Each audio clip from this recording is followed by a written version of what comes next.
TheSkyKid.com movie review. The Great Water, 2004.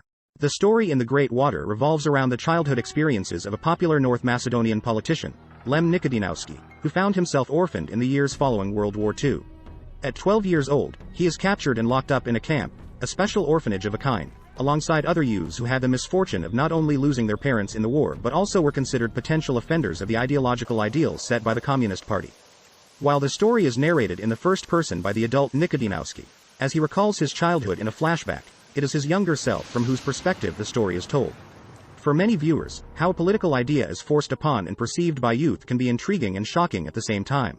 Shocking are the conditions and the attitude towards the children incarcerated in such camps, institutions, and orphanages. Despite the hardships and the ludicrous atmosphere in the camp, love and friendship find a way to bloom like flowers among weeds. Lem meets Isak Kitan, a mysterious older boy, whose role is beguilingly played by a female actress, Maya Stankovska. Isak doesn't speak much but has a potent presence, self-confidence, and aura that somehow earns him the respect even of the most rigorous disciplinarians in the camp. Little Lem also senses that the new boy is different and, for some unknown reason, he is drawn to him and wants to become his friend.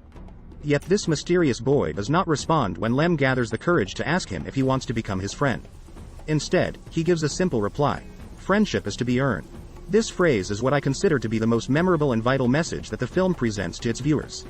As the story develops, there are several other values and ideas whose discovery and interpretation, both by the characters and the viewer, resulting in a rewarding experience. What makes people good? Which values are important? Essential questions that are best addressed in coming-of-age narratives such as this one in The Great Water. Isak falls in love with a girl, Lench Petkova. It's love at first sight, unfortunately leading to a tragic finale. Lem is jealous of their relationship, of the attention Isak pays to Lench. My nightmare in those days was called Lenche Petkova. I kept sticking to them like a leech. I was as jealous as a young bride. Why are you following me? He asked. Friendship is to be earned. In this camp run by fanatics, the disappearance of a pair of red sport shorts causes unthinkable distress. Punishments are administered as the shorts awarded to the headmaster, Comrade Oliveira, at a Stalinist competition are described as a religious relic. The importance given to an object like those shorts is as shocking as how the children are treated, cared for, or educated. The Great Water critically addresses the social and political factors that have influenced North Macedonian reality after World War II by focusing on the children. With war films featuring young protagonists, an honest, emotional, and poignant portrayal of reality is nearly impossible without associating with or at least having sympathy for the young heroes. Having grown up in a country neighboring North Macedonia at the end of the social system portrayed in the film, I have seen a lot of movies that are not as critical of communism as an idea. Many of the coming-of-age films released in recent years address the effects of capitalism over youth in much the same way as The Great Water does to communism. That is why the narrative of this film is best to be considered a portrayal of time and reality.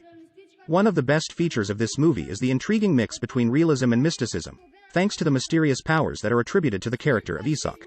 While I usually prefer dramatic narrative to stick with the real world, one has to remember that the world, as looked upon through the eyes of a child, possesses qualities that adults can rarely appreciate. The entire cast delivers realistic performances, both young and older actors alike. Cinematically, the film doesn't have any major flaws, and the director even achieves much of the telling of its story through the cast's facial expressions. Getting the whole meaning of the film's ending presents a bit of a challenge. But, overall, I enjoy the movie and have no hesitation in recommending it. Some of the scenes are rather tough, but both teen and adults viewers may learn much from the story, which once again is something that sets apart films with a coming-of-age narrative format from other film genres. You can find a longer version of the review at theskykid.com. Subscribe to your YouTube channel for more reviews of coming-of-age movies.